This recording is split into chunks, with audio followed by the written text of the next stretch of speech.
What is going on, investors? Hopefully you guys are doing well out there. That is right. It is Saturday.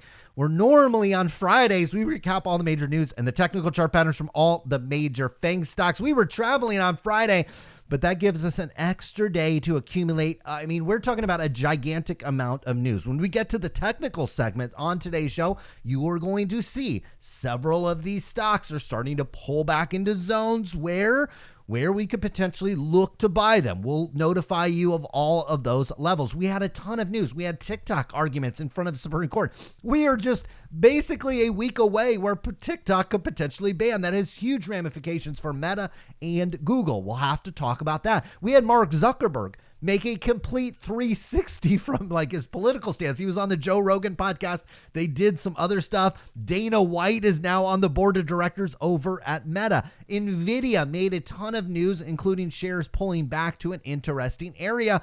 We'll talk about all of that. We better kick things off like we always do. Meta platform. Start of the week at 611, basically flat. Finished the week at about 615. The Supreme Court heard those arguments from TikTok. Now, TikTok is arguing that they have a First Amendment right to exist here in the United States and that the platform allows for that type of expression. Now, we just heard the arguments, and sometimes when I've covered lots of legal cases, or at least, tried to research them, sometimes you get a little bit of biased coverage depending on who the attorney is providing the information to, CBS News or whatever outlet is.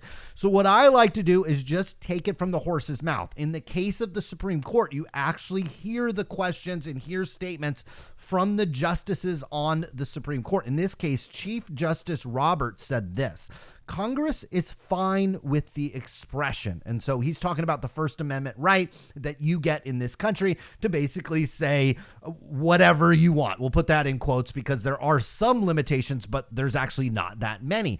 Here's a very key sentence that he said, though. They're not fine with a foreign adversary as they've determined it is. So he's saying that Congress has determined, or the government here in the United States has determined, that China is a, quote, foreign adversary, and that they are gathering all this information on about 170 million people who use TikTok. So it is legal for the United States government to determine a country is a foreign adversary. Whether they are not, that's, again, up for the government to decide. And they also can restrict that foreign adversary from gathering information on 170 million people. It also is not hard for TikTok to solve this situation. If they are not collecting the information on 170 million people and they want the business to continue to move forward, they can find a buyer. There's probably a plethora of buyers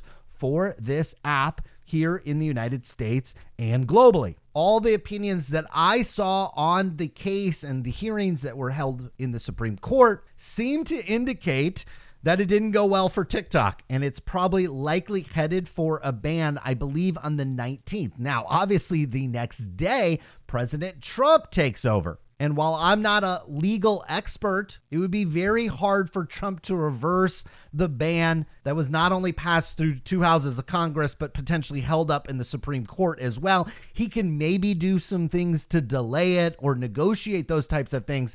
But it looks like we're headed for a TikTok ban unless the company does a 180 and when they hear from the Supreme Court, then decides to go down the route of divesting the app to an American company. We have got a lot of information that will probably flow here, but if TikTok faces any type of ban here in the United States, I think you've got an immediate benefit, obviously, from Instagram and their portfolio of apps and also YouTube as well. Now, really interesting week for Mark Zuckerberg as he has swallowed a red pill. MMA figure Dana White, who's a very outspoken supporter of President Trump. In fact, I think he's spoken at the convention. I think when Trump actually won, he got up there. He was one of the few speakers that got up there and kind of congratulated that from him. And in fact, I think this is where this picture was taken. He is now on the board of directors over at Meta.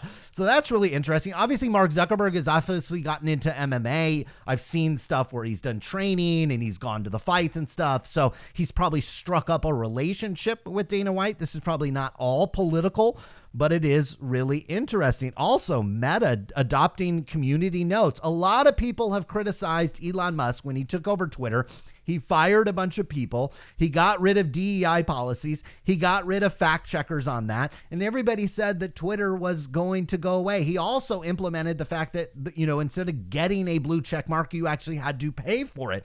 All of these things he was criticized for. And now here we are a year or two later, and the biggest social media companies in the world are copying his every move. They're firing people. Meta laid off a ton of engineers, and we'll get to that when we talk about Microsoft, the reason why they did that and why that will continue. Now they're adopting community notes rather than having actual fact checkers. The way community notes works, if you're not on Twitter, is somebody might make a post and there might be something unfactual in there or a blatant lie in there. Now, instead of taking the post down or sending it in front of a board that could be potentially politically biased, one side or the other, users are allowed to comment on the post, and then something is put underneath that saying, hey, this video is fake, or this video is altered, or something like that. I actually think it's a pretty effective way to actually police the program. I've noticed this numerous times on Twitter where somebody will post a video. Maybe it's like Joe Biden saying something and they trying to make fun of him,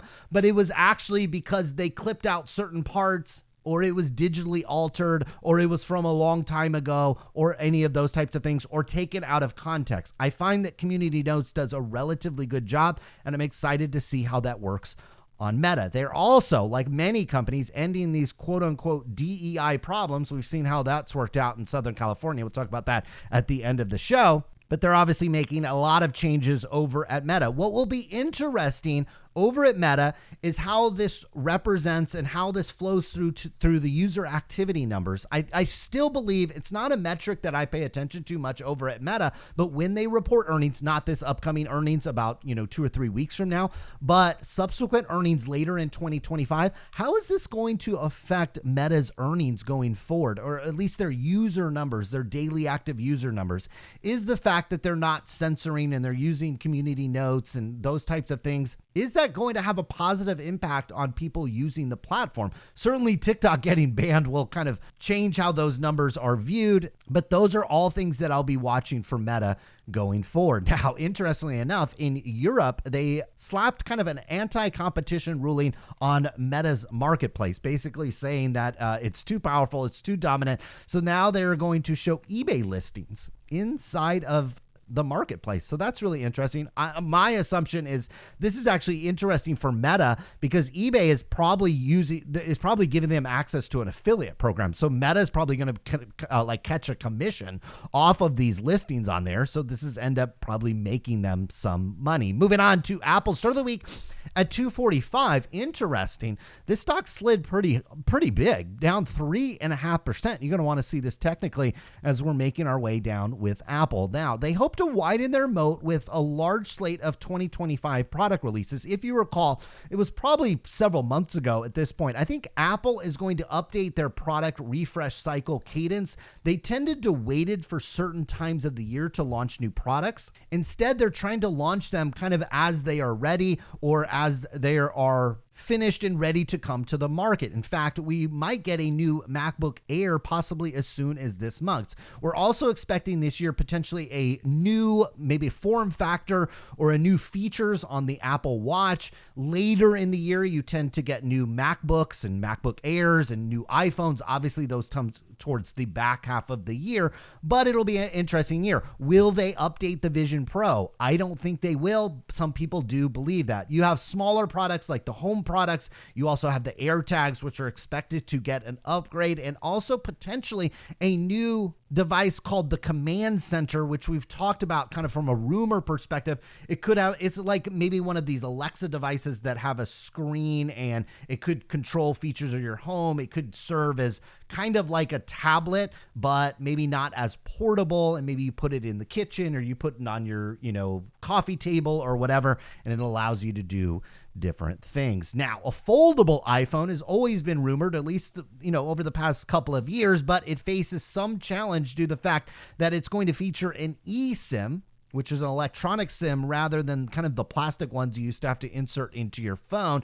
Now, in China, they do not support eSIM, so this is a device that probably would have a relatively smaller market share if it was not available in China. Now, according to Counterpoint, iPhone sales hit a record high in Q3, at least according to shipments, and Samsung continues to hold top market share. When I was at CES this week, there's a lot of people from Korea, Japan, China there, and you're seeing all types of devices there. I saw all kinds of phones that I had never seen before. iPhone certainly has its work cut out from a competition standpoint, at least outside of the United States. Now, hats off to the Indonesian government, because we've been covering this story over the past couple of months now. The Apple iPhone 16 is banned in the country as Indonesia has kind of, required companies to sell devices inside of the company. They need to manufacture a certain percentage of the components in the device inside of Indonesia. Think of it as like a make America great again, manufacture stuff here in the United States. Well, Indonesia wants to make Indonesia great again, and they want you to make these devices there. Now, obviously, for a company like Apple, that's not necessarily something that they can do. For a worldwide device, it needs to be manufactured in the most efficient way. You can't just set up like an Indonesia factory. So Apple has offered some concession. I think it started at $1 million, then it went to 10 million, and then it went to $1 billion. Hats off to Indonesia. I don't know the state of government there, but they are playing this beautifully. They know that Apple is basically bidding against itself here. When you have a company bidding against itself, you just let the bid go higher and higher. Again, it started at 10 or 100 million. Now we're at $1 billion. They're smart. They're looking at Apple's balance sheet and they know $1 billion could peel off and it would mean absolutely nothing. So they're trying to get this number as high as they possibly can. Props to the Indonesian government. And man, that's just a beautiful thing. Really interesting headline here in that China is stopping Foxconn from kind of exporting or sending Chinese workers to India iPhone factories. And so, as you know, Apple is trying to diversify their supply chain, at least when it comes to manufacturing their kind of top end devices. That includes the iPhone. They've opened up this facility in India, and I believe off the top of my head, some numbers believe that maybe 20 to 30% of iPhones are now being made in India. And so Foxconn is their partner even in the country of India. And what Foxconn is doing is they're pulling workers from China and essentially sending them over to India. Well, the Chinese government says, no, we don't want you to do that. So this is showing you that this is probably having a real impact. If the Chinese government is stepping in, this is having a real impact on the country. And so it'll be really interesting. This is more of a broader discussion. What will happen to China if the manufacturing of goods like the iPhone not necessarily moves 100% out of China, but diversifies into other areas, including India and other places? What will China do with its economy and from a manufacturing standpoint if that continues? Stopping workers is just kind of putting a Band-Aid on a larger problem. We'll see what China continues to do. Moving on to Amazon. Start of the week at 225. This one drifting also lower, about 3%. We're getting pretty darn close to a buying opportunity on Amazon. Now, they have backed Anthropic in the race for these large language models, these kind of general purpose ones. They're looking to raise another $2 billion as none of these companies are profitable and they rely on very expensive compute power to train and kind of run these models. That would value the company at about $60 billion.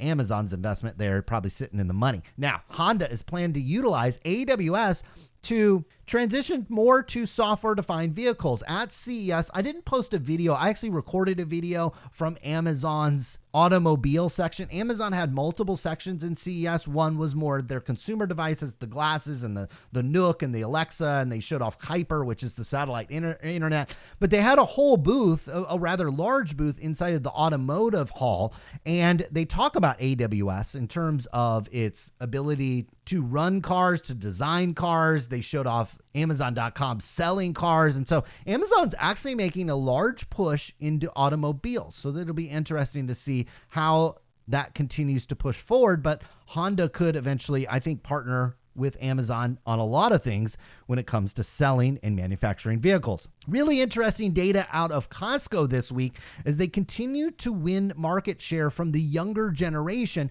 Gen Y and Gen Z are actually joining the club. This is incredibly bullish, I think, not only for Costco, but probably for Amazon Prime as well. It's just showing you that the kind of the newer cohort, the younger cohort that is getting married, that is settling down, having a family, those types of things, they are willing and they want to join memberships, save money at Costco. I mean, I think saving money and saving trips to the store, this might even be a bigger cohort than the baby boomers and Gen X and those types of generations that are probably the bigger cohort that are shopping at Costco. So big generational shift that is coming. And this generation will be wealthier than the previous generation because they're going to inherit a huge amount of wealth from the previous generation. Now, I gave you a recap of CES 2025, including on here, there were some glasses from Amazon that were actually really cool. Talk about that. And also the fact that you can buy Hyundais on Amazon. I'll put a link to that video down in the description below. Moving on to Netflix. Speaking of down, we started the week at 888, and this one made a sharp move lower, down about 5.7% on basically no real news. However, the UFC is one of these sporting leagues that want to renegotiate a contract, or it's coming up for a new deal, and they're seeking about $1 billion a year. Currently, the UFC has a deal with ESPN, and that deal runs through mid-April. In fact, the UFC can only negotiate for a renewal with ESPN through mid-April. The deal allegedly pays the UFC about $450 million a year. The company is probably seeking to at least double that, since that's what most of these leagues are doing. Obviously, Netflix could be a bidder in there. Amazon, Google, maybe even Meta, now that they've buddied up with Dana White. Now, if you're interested in investing in the UFC, it's actually a part of a public company along with the WWE. That is TKO Holdings Group. I see over the last year, shares have skyrocketed up 74%. It's a $24 billion company. And I tell you what, if they double the rights, some of that is obviously priced in, but interesting nonetheless. Moving on to Nvidia. Oh my gosh, we had a big move in Nvidia. Started the week at 149. We were down 9% on Nvidia. My goodness, including a 3% move yesterday on Friday around 420. We're down to $135 per share on Nvidia. Now, we talked about how last week there was a company that put out a press release that basically said, oh, we're using Nvidia, like every company in the world. And so I told you that a bunch of small caps over the next week or two were going to put out press releases saying that they've, quote, partnered or they collab with Nvidia, which just basically means they use Azure, Google Web Services, or Amazon Web Services, and they tap into Nvidia. That's literally all it means. And so this company called Aurora, they went up, and then obviously investors kind of wake up and shares retreat a little bit as they unveiled a driverless truck partnership with Nvidia. Again, this is literally just these companies using Nvidia. Now, Arb Robotics also said that they have a collab with Nvidia, and shares spiked. I mean, this is how stupid so many investors are. And then you had IonViz. Those shares spiked on a collaboration with Nvidia for LiDAR software. Again, they are just using Nvidia's products, Nvidia's software. They've been using it. They saw what the press release did. So just understand, this is the game that Wall Street plays. Don't get sucked into these press releases and say, oh my God, IonViz, which is a $1.75 stock, they're partnering with Nvidia. They've been using Nvidia, and it made the stock $1.75. It's not going to change anything. Balance sheets, operating cash flow, profit, losses, those drive shares in the long term, not press releases. Now, Jensen Huang's keynote at CES was absolutely spectacular. It's worth watching. I think they posted it on YouTube. Anytime you're in the room with this guy, you get fired up and you're like, man, I want to buy some. I was sitting there looking at my Robinhood account and I was like, damn, maybe I should buy some more shares of Nvidia. Obviously, it didn't do a lot for shares of Nvidia. He didn't really break any new ground. He's talking about robotics, talking about more affordable computing. Nvidia is doing all the right things as it relates to all of that. And as the shares continue to pull back, I'll show it to you technically as well. Nvidia is absolutely a buy. Now, Trump is coming in just about a week or so from now. He announced $20 billion in new spending for United States data centers. That's coming from the great region of the United Arab Emirates. Tell you what, they got a lot of money over there. Trying to get as much of it coming here to the United States as possible. The initial investments from the company is expected in Texas, Arizona, Illinois, and Michigan. And if we had competent government here in California, some of it would flow through here, but we've got a bunch of idiots running the state. This follows Microsoft announcing that they would spend about $80 billion in data centers. We'll get Meta's probably view on 2025 here in a couple of weeks. We'll get Amazon's, we'll get Google's. And so this is going to be a number that's going to continue to skyrocket. But you have these, sovereign governments and other companies will also contribute to this. This is all a good thing. Now, it says Trump announces this, but this really has less to do with Trump and more the fact that you have people really pouring a lot of money in here. Now, quantum computers took a big dump as well, as those have kind of reached the hype cycle. Again, from a lot of unknowledgeable tech investors, they see quantum computing, they'll get super excited about it. The company that I used to work for, they wanted me to do all this stuff on quantum computing. And it was like, dude, do 30 minutes of research, which I did on quantum computing, and you realize how far of a way it is. It's still a long ways away from doing anything useful, generating any meaningfully revenue and profits for investors. And that's really what it comes down to. These stories sell newsletters. These stories sell uneducated and uninformed investors. But the Nvidia CEO is absolutely correct that they are still many, many years away, and there's many technological hurdles that still need to be crossed, not only from the quantum computing standpoint, but for the lasers and the cooling and the energy required to run these things actually profitably is still many, many, many years away. You can invest in these $5 to $6 quantum computing stocks, but they're probably going to be $5 to $6 stocks a year from now with lots of pops and drops. So if you don't take your profits, you're going to be left holding a bag. Now, Nvidia criticized the Biden administrations for its plan for more AI chip curbs as they leave out the door. Now, there were some rumors floated on Twitter, not from any reliable sources, that the Trump administration might reverse some of these AI chip export curves. I haven't seen anything reliable there, but obviously this is something to really watch as we move into the Trump administration. Just again, a week away, he is going to be able to do some things with a stroke of a pen. Obviously, he does have Congress and Senate kind of lined up a little bit with him. I don't think he's going to have kind of a rubber stamp passing whatever he wants, but from an executive action perspective, he could reverse the AI chip curbs. And I tell you what, if he does that, all these chip stocks are going to soar. So we'll see what he does. Trump is really unpredictable. And that's what makes him exciting from an investment standpoint. The more unpredictable something is, the more volatility you get, the more information you have, the knowledge that you have, the better you can make those investments. Moving on to Google, start of the week at 196, slipping down about 2.4%, finished the week at about 192. Obviously, Google's big into TV, and they unveiled a new operating system that allows you to summarize news using Gemini AI. I tell you what, these news companies, which are seeing their ratings absolutely tank and their credibility tank as well, they're probably not going to like this, as you could maybe summarize a 30 to an hour long news segment with AI and avoid having to watch it. Now, free speech versus national security. We talked about with Meta, but I do want to carry it over into Google, because if you do get a legitimate TikTok ban, that obviously benefits YouTube, which is, basically all video. Moving on to Microsoft, start of the week at 428, drifted lower by about 2.2%.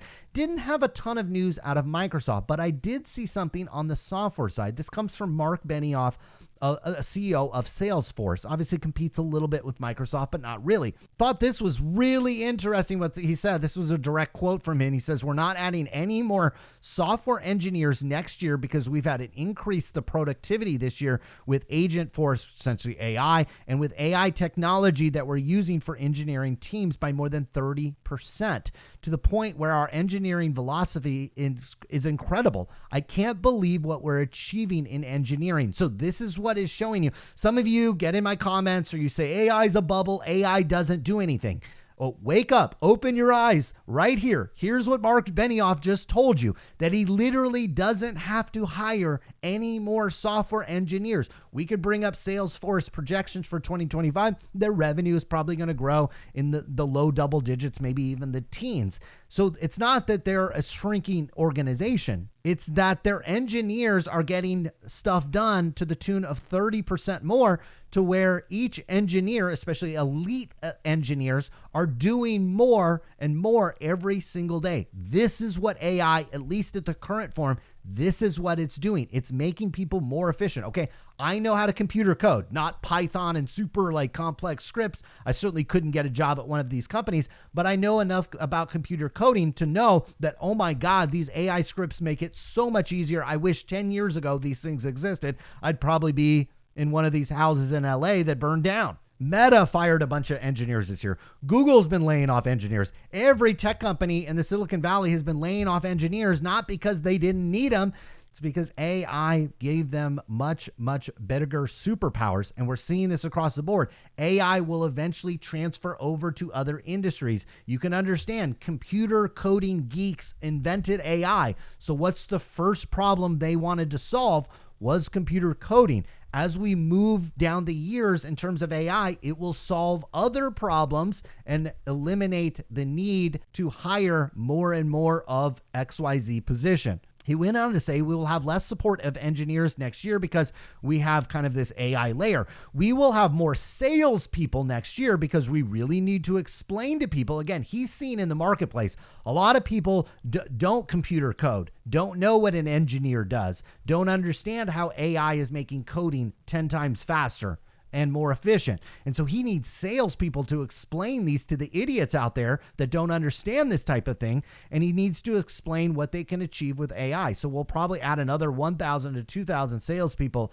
at least in the short term. I tell you what, if you're out there and you're wondering, young people watching this show, I give a class to young people all the time, and I explain to them, hey, right now the AI can write better than you. It can probably do math problems better than you. It certainly has a bigger depth of knowledge than you. It can code computers better than you. And we're still in the infancy of AI. By the time these students get through college and high school, it'll be far more advanced. So what is the component that I try to teach to young people? It's get in front of the class and present yourself, be able to speak, be able to talk, be able to communicate. That is something that is probably still decades away from AI doing better than a human. So if you're a young person out there, focus on communication. Focus on your ability to deliver a message. That is because salespeople are in demand, not the actual engineers. Moving on to Tesla, start of the week at 417. And if you watched our Tesla short that we posted, I think, to Equity Empire channel, this one retreating, and we'll look at it technically here,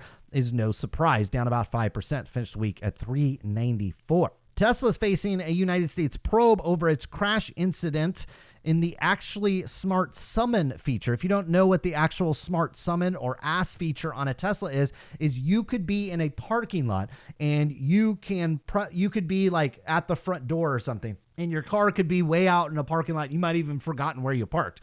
Well, you can press a button on your Tesla app and your car will pull out and come and get you. Now, obviously accidents can happen, and apparently one has, and Tesla is facing a probe on that. XAI officially launched a standalone Grok app. They did this very quietly. I actually had to find out about it through X. Somebody was talking about it, and so I downloaded it. It does come in handy a little bit. I've actually started to use Grok a lot more. I canceled my ChatGPT subscription. I wasn't using any other ones. I've tested them all. I have accounts at Anthropic and Gemini.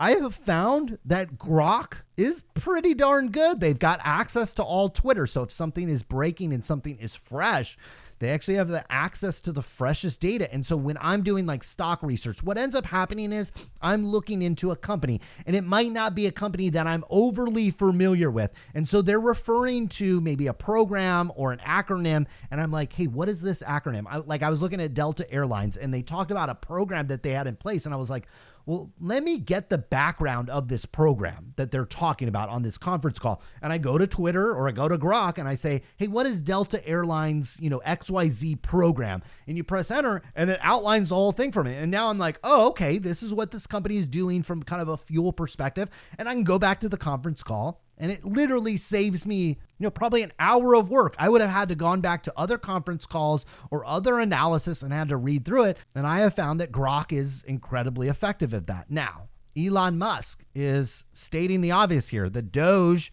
the Department of Government Efficiency, probably cannot achieve $2 trillion in U.S. budget cuts under President Trump. I think he's eyeing for $1 trillion, which I also think will be very, very difficult. That is because when you look at the government budget, and not a lot of people understand this. So if you think that the United States is going into debt because of Ukraine, because of, all this money we send to all this other stuff.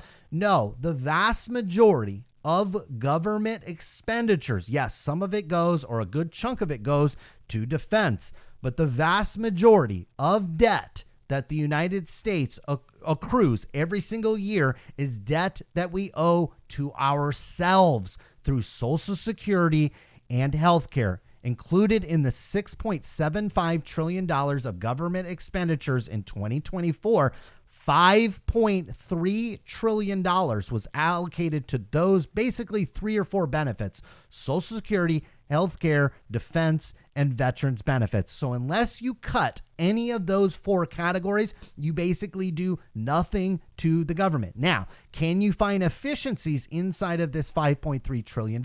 Can you save money there? Can you cut costs there? I guarantee you absolutely can. Can you lay off workers? Yes, you can. And so that is what needs to be done. But will it put a big dent in the Trump administration? Absolutely not. Even though I'm a fan of Elon Musk, even though I'm a fan of President Trump, anybody that believes these guys are going to walk in there and do anything about this $6.7 trillion worth of debt without touching Social Security, healthcare, defense, or veteran benefits is an absolute moron. Those are the realities of the situation. So when you see people arguing about this or talking about it on the news or on social media or in family circles, now you know the actual facts. Now, Tesla is aiming to sell its humanoid robots to consumers in 2026. I was just at the Consumer Electronics Show. In fact, part of the video that I did, the first half, was the fact that every single humanoid robot that I saw at CES didn't work. It was literally, in some cases, it was literally had a wire going back to the engineers with a laptop, and they had to go up there and this robot, all it did was had an arm that picked up a soda can. That's all it did. And so what we've seen from Tesla on the Optimus, yes, in some cases, these Optimus, when they've been showed off, have had human controls in the background, but the movements that this thing does and the ability for Tesla to manufacture these things, from a manufacturing, a battery, a vision tech, all the things that are needed, I only see 2 companies. There are only 2 companies that are anywhere close to humanoid robots. That is Tesla, and it's another company called Figure, which I think has investments from Jeff Bezos and Nvidia, among others. These are the only 2 companies in the world that are close to humanoid robots. And I'm telling you, that is extraordinarily exciting for Tesla, because the humanoid robot market is a multi-trillion-dollar market, at least from kind of a market cap company perspective, on its own. That is because business would buy these in droves. Just like we saw Mark Benioff not having to add software engineers because the one he has are 30% more effective. The same thing will happen with humanoid robots. Will it happen in 2026, 27, 28, 30? I don't know. That's anybody's guess at this point, but humanoid robots will augment a lot of physical labor, warehouse work, package delivery, all those types of things. And if Tesla can be a leader there and maintain a leadership position there, well, you're talking about a $1.2 trillion company. I've made this argument when the valuation on Tesla was way lower. $1.2 trillion could look incredibly cheap. Now, the company rolled out a Model Y with an updated front, updated rear, updated, I think, battery position, some other things that are updated. The one thing that my son saw and he was not happy with is that the Model Y has a TV screen in the back, and that's why he wants me to get a Cybertruck or this new Model Y, is because he wants a TV screen in the back of the car seat. And so that is what's coming with Tesla. I think this one looks very, very nice. I think it elegantly updates the Model Y so people with current Model Ys don't feel like they're driving like this dinosaur of a car, and allows people that want the latest and greatest from Tesla to have a car that does look relatively sleek. Now, moving over to technical segment. Guys, oh my goodness, look at the S&P 500. let's ignore this red line, because more recently we've really been on that trend with the S&P 500. I'll change this to a purple line. If you're watching this on Spotify or listening to it on Spotify, you might want to switch to YouTube, or I think on Spotify you can watch the video. Obviously, if you're driving, pull over, because look, we were basically, and again, this is like the micro trend, the shorter term trend. Since August, we were making a series of beautiful higher highs, higher lows. That trend is broken. Now, it doesn't mean that we're going to crash and burn on the S&P 500, but it does likely mean there's an area down here at 5,700 on the S&P 500. Even lower gets more exciting. We'll alert you when we get to those areas. Meta reports their earnings on January 29th. So we've got the TikTok ban that could happen before then. We got other things that could potentially happen with Meta. But we are setting up towards a high. The stock made a high up in the 630s like last month. And so we're, a stone's throw from that, setting up to the highs. Breaks lower on Meta get exciting. We'll talk about that if it occurs. Also, look at Apple. Just confirmed a new higher high. In fact, kind of a blow off top high, not the formal definition, but pretty close. We're pulling back to an area, at least in the shorter term, should find some support back here at 220. That actually could be your first area to buy Apple. Amazon has found some resistance in the middle of the channel, which you can do. You can find support and resistance in the middle of these channels. You don't always come to the top of the channel. Top of the channel would be a much higher high, but nonetheless, this is a new higher high for Amazon. Pullbacks can be bought. In fact, if you want to, you could sprinkle in a little bit of a buy on Amazon, complicating the situation. All these companies report earnings just a couple of weeks from now. Netflix reports their earnings just 10 days from now.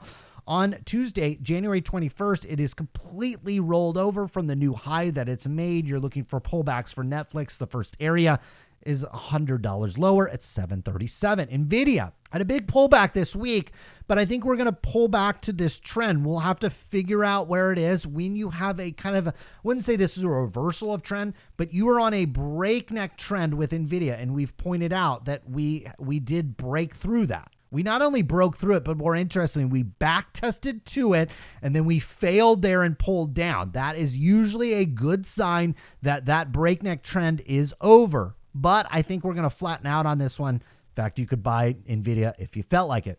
Google has just confirmed a new higher high. It's hanging out at those highs, very similar to Meta, probably waiting for the outcome of that TikTok. Also, you've got earnings with Google, not until the first week of February. Microsoft sitting at a level where you can buy this one. That is because this gold line that I have here is the new bottom of the trend. I know I've got a lot of lines on here and those types of things. It's slightly above the area that I was buying it, south of 400 or right at 400, but you can step in here and buy Microsoft if you feel like it. Tesla just confirmed a new higher high, is working its way back. I think it wants to find the middle of the channel at 345. Lower is very exciting. Get down here at about $300 per share. It would be very exciting for Tesla. And some of you are like, it's 400. How could it get to 300? Guys, hello.